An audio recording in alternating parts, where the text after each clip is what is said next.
No vídeo de hoje eu vou contar como que tá a preparação para a chegada do bebê. Bom, primeira coisa que eu queria contar é a história do é menino ou é menina. Porque muita gente me pergunta se é menino ou se é menina, e a gente decidiu não saber, a gente decidiu deixar para a hora do parto saber se é menino ou se é menina. Mas, principalmente na parte brasileira, porque acho que aqui na Holanda é mais comum, assim, as pessoas ou não saberem, ou não divulgarem, que aí eu de verdade não sei qual foi o caso, que eu já ouvi as duas histórias, né, de gente que não quis saber, de muita gente que não quer saber, e só na hora do parto mesmo, assim como a gente fez, e de gente que sabe, mas que não fala, só fala para as pessoas se é um menino ou se é uma menina na hora que nasce. Agora, na porção brasileira, é uma coisa mais difícil, né? Porque no Brasil é muito comum a gente dizer não só se é menino ou se é menina, mas já dizer o nome, né? E a gente tá assim numa estaca zoada nesse quesito, porque a gente decidiu não saber o sexo até o nascimento. Mais do que isso, a gente não consegue decidir o nome. A gente, na verdade, tem, lógico, alguns nomes bem pautados, assim, que a gente já tá entre poucos nomes, para cada um dos lados, é claro, mas a gente não decidiu definitivamente. E o que eu recebo de mensagem da minha família, de gente querendo saber o sexo, querendo saber o nome, e já ouvi coisas do tipo, mas eu queria te mandar um presente com o nome da criança bordado, personalizado, que é muito comum no Brasil, né, fazer isso. Mas, gente, como eu não sei nem o sexo da criança, como é que eu vou poder dizer o nome? Mesmo que eu soubesse, não tem como, né? Porque pode ser um, pode ser outro, só vai saber em cima da hora. E a minha visita, que é minha mãe, que vai vir ficar aqui um tempo comigo, não vai ter tempo de esperar nascer. Quer dizer, não sei, né? Não sei quando essa criança vai nascer, eu sei quando minha mãe chega. Isso é uma data certa, fixa. Agora, quando essa criança chega, ninguém sabe. Ninguém tem esse poder nesse momento de saber. Então, mas, de qualquer jeito, não dá tempo de mandar personalizar para mandar para mim aqui, né? Então, sinto muito para quem tá curioso para saber. Vai continuar curioso aí mais um tempo, porque a gente também não sabe. Eu já tô no terceiro e último trimestre de gravidez. Já tô entrando na 33ª semana, se eu já não perdi as contas. E a partir da última consulta com a parteira, que foi semana passada. Quem não viu o meu vídeo sobre parteira, para entender o que é a parteira daqui da Holanda, que é muito diferente da parteira do Brasil, tem um vídeo no canal explicando como é feito o pré-natal aqui na Holanda, que é bem diferente do Brasil. E para quem tem intenção de ter filho, e tem intenção de ter filho aqui principalmente, eu recomendo que veja esse vídeo, que é muito interessante, tem muitas diferenças e que a gente só traduzindo a palavra dá um susto, mas quando a gente investiga e entende o que é, a gente vê que é muito diferente, né? Tem uma quebra muito grande de paradigmas, enfim, muitas questões envolvidas que eu não vou repetir aqui para não ficar um vídeo longo. Mas a partir dessa última consulta que a gente teve, né? Que não é a última ainda, mas a última consulta que a gente fez, a gente tem que começar a elaborar o plano de parto, que eu acho que é feito no Brasil, mas eu não sei se realmente é feito. Quem teve filho no Brasil, coloca aí nos comentários se teve um plano de parto e como foi o plano de parto, se é como daqui.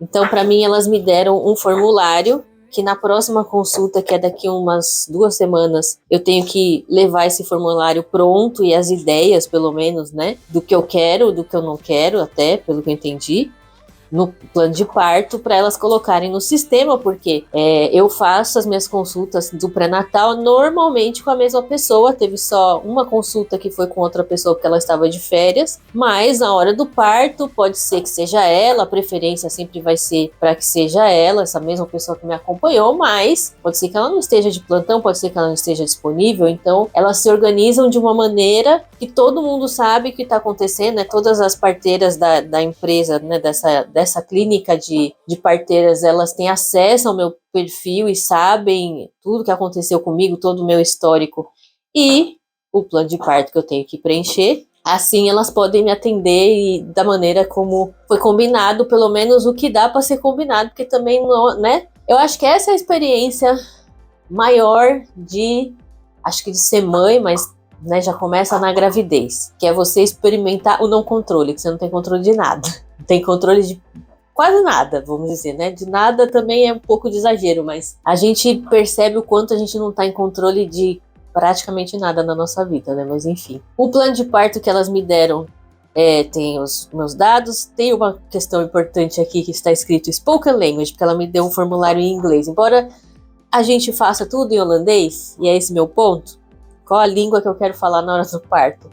Eu faço tudo em holandês. Então, todas as consultas do pré-natal foi 100% em holandês. Quando eu não sei uma palavra, alguma coisa que ela falou, eu pergunto. Todos os exames que eu fiz, eu cheguei, tanto exames mais simples como uma coleta de sangue, quanto os ultrassons, que aqui elas dão bastante detalhe, elas explicam tudo, né, no ultrassom. Eu tenho mais informação da pessoa que me faz o ultrassom, né, sobre como tá indo, se tá indo bem, se tá tudo certo, o que tá acontecendo, do que da parteira. Então, a pessoa do ultrassom aqui também, para mim, tem um papel um pouco diferente do que tinha no Brasil, porque todas as vezes que eu fiz ultrassom, claro, eu não fiz ultrassom grávida no Brasil, mas quando eu fiz ultrassons preventivos, simplesmente eles não falavam nada, olhavam lá o que tinha que olhar, e no final, o máximo que me falava assim, tá tudo bem, e ponto.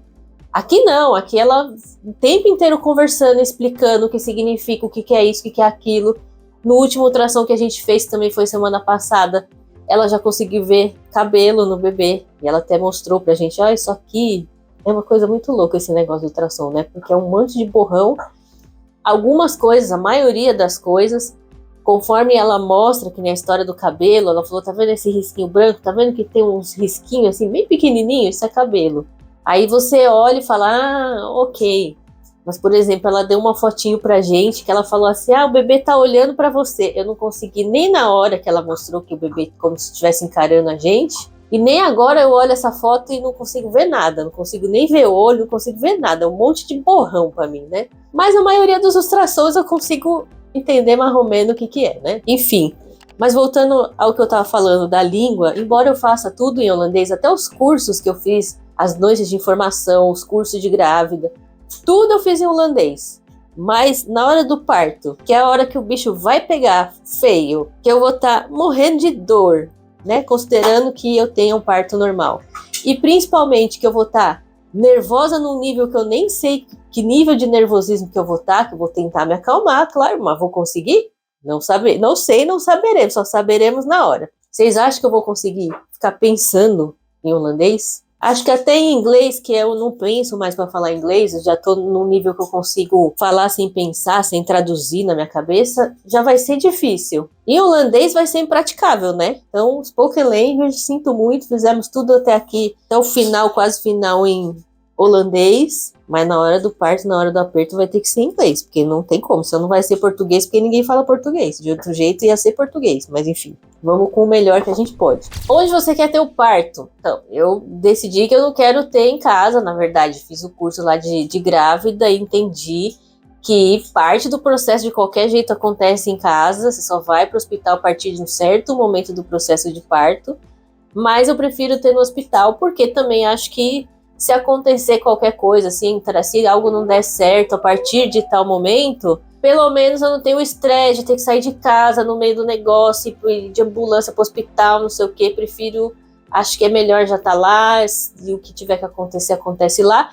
E também porque no hospital tem algumas estruturas, por exemplo, banheira. Se você quiser fazer um parto na banheira, o hospital te oferece isso. Até tem, pelo que eu entendi, como você alugar ou fazer alguma coisa assim para ter isso em casa, mas eu acho que é tudo meio zoado nesse sentido, né? Porque eu começo em casa, na banheira, depois tem que me vestir pro hospital, vai estar um frio do caramba, porque vai ser dezembro, fim de novembro, começo de dezembro, não sei. Melhor no hospital, né? E o que eu também já sei é que eu vou colocar uma preferência de hospital, mas não necessariamente eu vou ter nesse hospital. Na hora do aperto, eles vão ver onde tem vaga e vão me levar para onde tem vaga, que pode acontecer que o hospital que eu escolho não tenha vaga.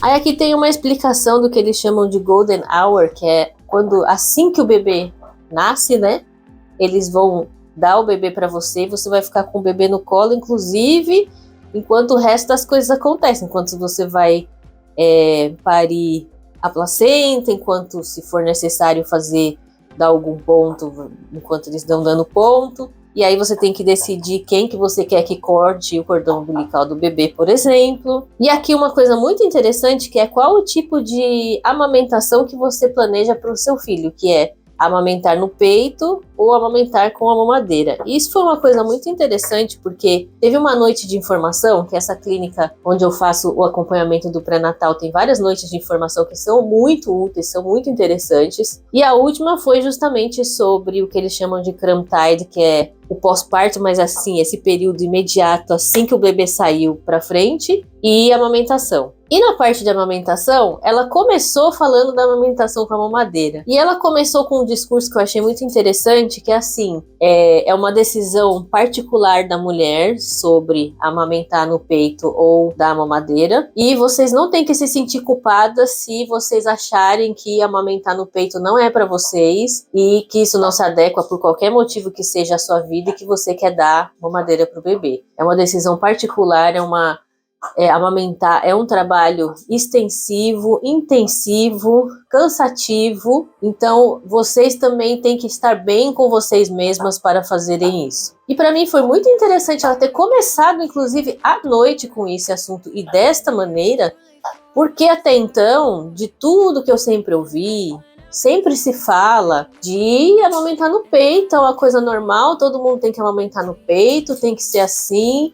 E rola até uma certa, às vezes até um certo peso, né, com a mãe, às vezes acho que até um peso da própria pessoa, né, a gente, mãe e grávida, né, rola assim uma certa autopressão de que a gente tem que amamentar no peito, e eu vejo já experienciei assim, muitas amigas minhas tendo problemas com isso, e sofrendo por isso, porque não consegue ou porque já tá no limite das energias. E realmente ela falou uma coisa que ficou muito na minha cabeça, assim, que não é fácil, não, né, amamentar no peito não é fácil, vai ser cansativo, mas precisa, em outras palavras, assim, que ela quis dizer, você precisa ter um mínimo de saúde mental para fazer isso. Não adianta também fazer isso num nível em que você está extremamente exausta, está te custando muito mais tempo e muito mais energia do que deveria. Tem um nível de equilíbrio entre o ser cansativo e o ser muito exaustivo num nível muito acima de tudo que deveria ser. E é claro que ela falou coisas do tipo, né, que a OMS, as recomendações gerais da OMS, né, que amamentar no peito ainda é a melhor maneira, é a maneira mais, não segura, mas assim, a maneira mais importante de passar anticorpos para o bebê, enfim, de preparar o bebê para a vida. Foi a primeira vez que eu vi assim, um profissional não forçar a barra ou não ficar incentivando tanto, não que ela desincentivou a amamentar no peito, mas dando essa passada de pano, tipo, não precisa se matar para fazer isso. Eu gostaria e vou tentar amamentar no peito, porque acho importante, é algo que eu gostaria de fazer, é algo que eu gostaria de experimentar, de ter essa experiência. Eu já vou preparando minha cabeça, porque eu sei que eventualmente tudo pode acontecer, inclusive eu não ter leite. Eu já ouvi histórias, inclusive, gente que realmente não teve leite, não conseguiu, teve 1000 problemas. Eu sei que acontece.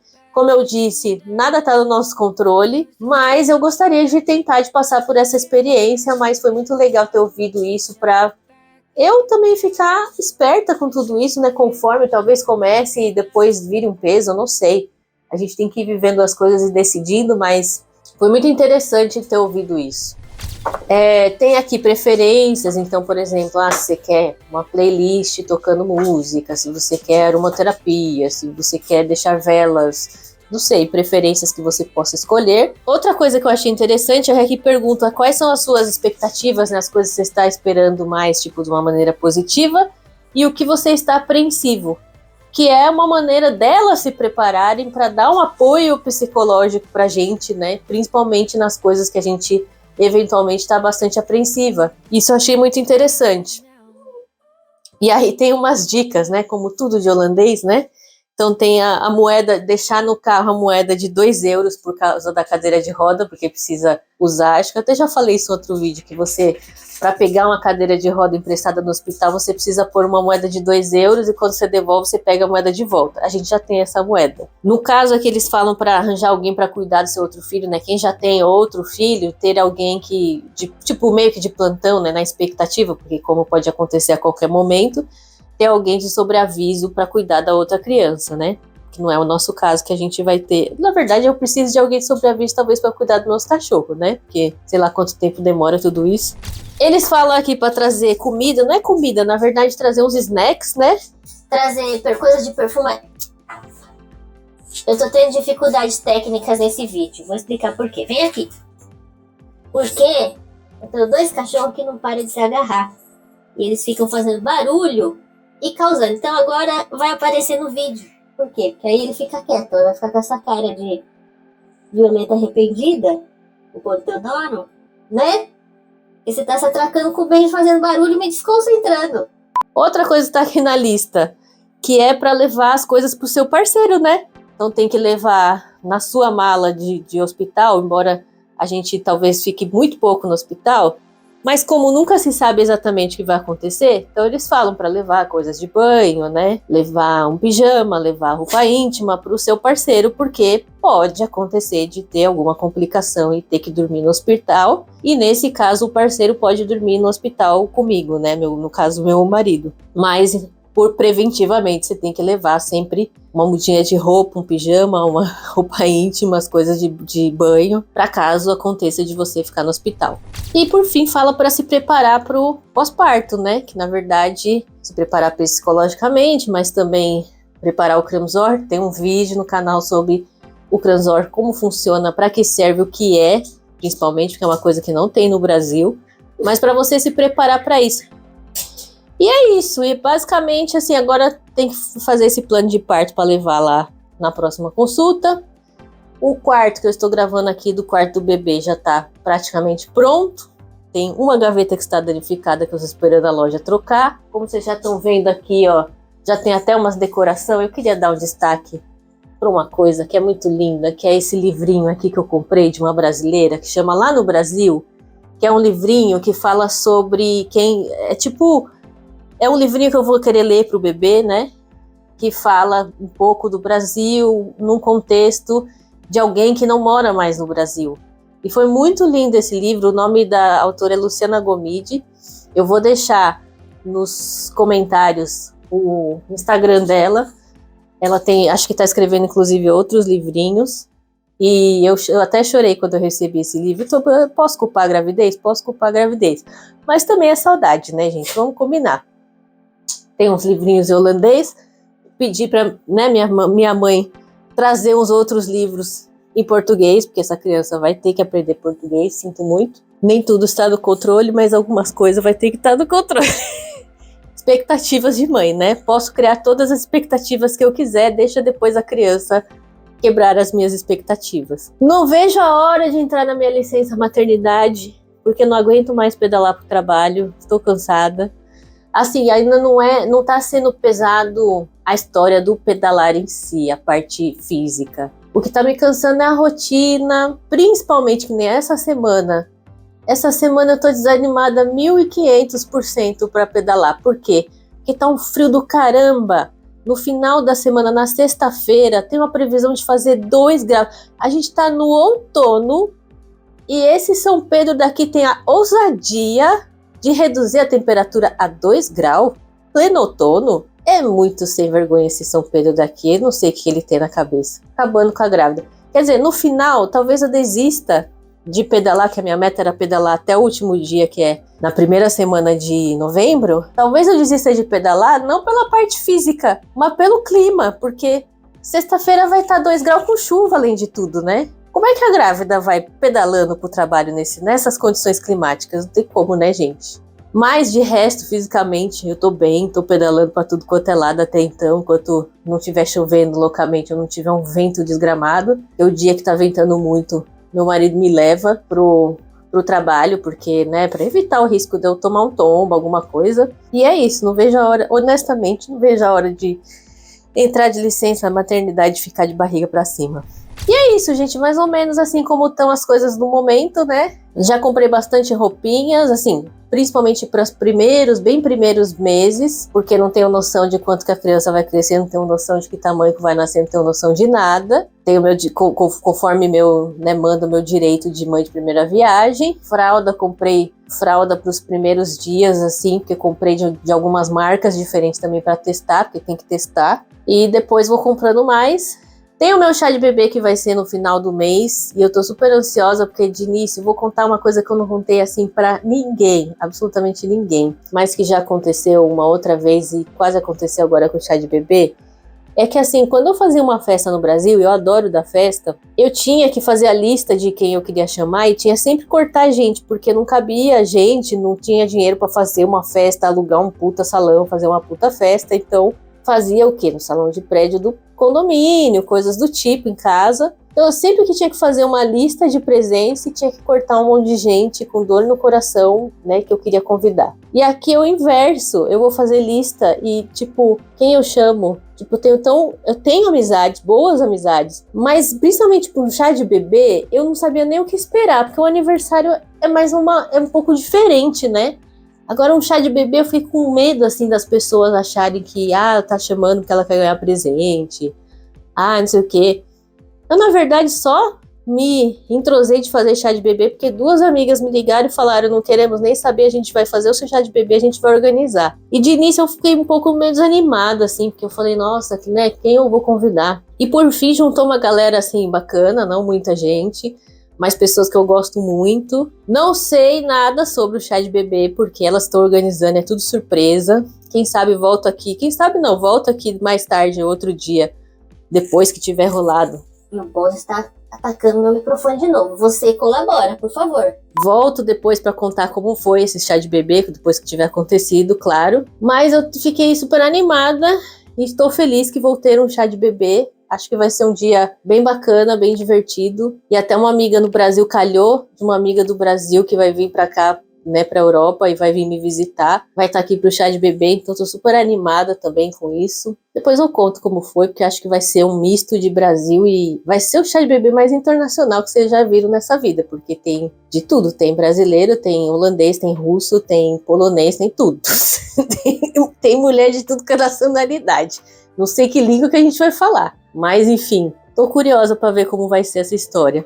E depois eu conto pra vocês aqui no canal. Espero que vocês tenham gostado desse vídeo e muito obrigada por me assistir.